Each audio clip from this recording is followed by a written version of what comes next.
গৰুৰ মাংস খোৱাৰ কথা শুনিলে একদম এনেকে হৈ যায় मूर्तु।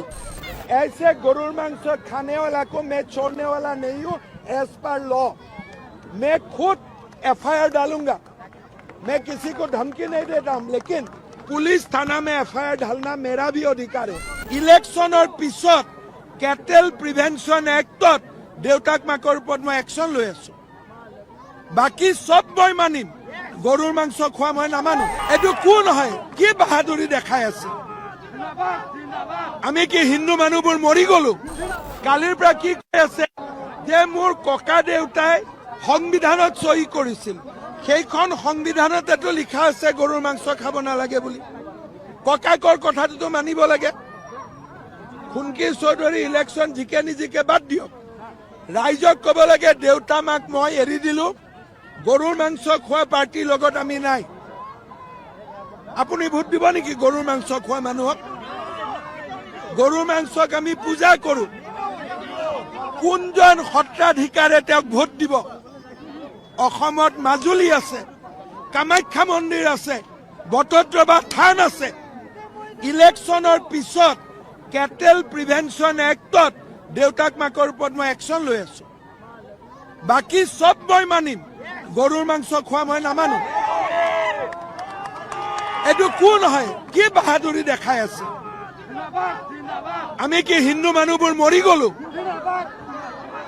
অসমত কামাখ্যা মন্দিৰৰ তলত এতিয়া গৰুৰ মাংস হ'ব, মাজুলীৰ তলত গৰুৰ মাংস হ'ব, বটদ্ৰৱাত গৰুৰ মাংস হ'ব। কি কথা কয় এইবিলাক? লুৰিণজ্যোতি গগৈয়ে ক্ষমা খুজিব লাগে। আজি হিন্দু মানুহক অপমান কৰি আছে, বাৰে বাৰে কয় ছোৱালীক টাৰ্গেট কৰিছে। আরে মই পৃথিবীক টার্গেট করিম যদি গরুর মাংস খাই। মই পৃথিবীক টার্গেট করিম, গরুর মাংস নহব। ঈদত ধুবুৰীত গৰুৰ মাংস আনাৰ কাৰণে মই শুট এণ্ড সাইট অৰ্ডাৰ দিছিলো। আৰু আজিকালি মুছলিম মানুহেও মোৰ কথাত গৰুৰ মাংস জেগাত মহৰ মাংস খায়।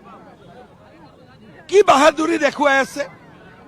এইবিলাক যোনে ছচিয়েল মিডিয়াত গৰুৰ মাংস খোৱাক সাপোৰ্ট কৰি আছে নহয়, তেওঁলোকক মই কৈছো কামাখ্যাক অপমান নকৰিব, শংকৰদেৱক অপমান নকৰিব, বটদ্ৰৱাক অপমান নকৰিব, মাজুলীক অপমান নকৰিব। হিমন্ত বিশ্ব শৰ্মাৰ লগত যদি টক্কৰ ল'ব লাগে ল'ব, ময়ো এঘৰি যুঁজিম। অসমত এনেকে গৰুৰ মাংস খুৱাই দাঁতেদি গৰুৰ মাংস কামুৰি ইনষ্টাগ্ৰাম দিয়া নচলিব। ইয়াত আইন আছে, 3 বছৰ জেল হয়। কোন এইটো ওলালে চৌধুৰী? গোটেই হিন্দু মানুহক অপমান কৰিব কোন হয়? আৰু বাপেকে মাটিও দখল কৰে। মোৰ সমষ্টিতে ইউনিভাৰ্চিটি আছে, তেওঁৰ বাপেকে মাটিও দখল কৰি কেইদিনমান আগতে মাৰপিট কৰিছে।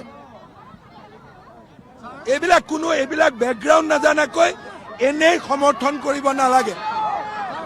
আৰে জেনজি ওলাইছে, জেনজিয়ে গৰু খায় নেকি? মোক এইবিলাক নকবাই। গৰুৰ মাংস খোৱাৰ কথা শুনিলে একদম এনেকে হৈ যায় मूर्तु। अरे देखो, असम में कैटल प्रिवेंशन कानून है। सार्वजनिक रूप में बीफ खाना 3 साल का जेल है। यहाँ कामाख्या मंदिर है, यहाँ बटद्रवा है, यहाँ माजुली है, यहाँ खतराधिकार रहते हैं। ऐसे गरुर मांस खाने वाला को मैं छोड़ने वाला नहीं हूँ एज पर लॉ। मैं खुद FIR डालूंगा। मैं किसी को धमकी नहीं देता हूँ, लेकिन पुलिस थाना में FIR डालना मेरा भी अधिकार है।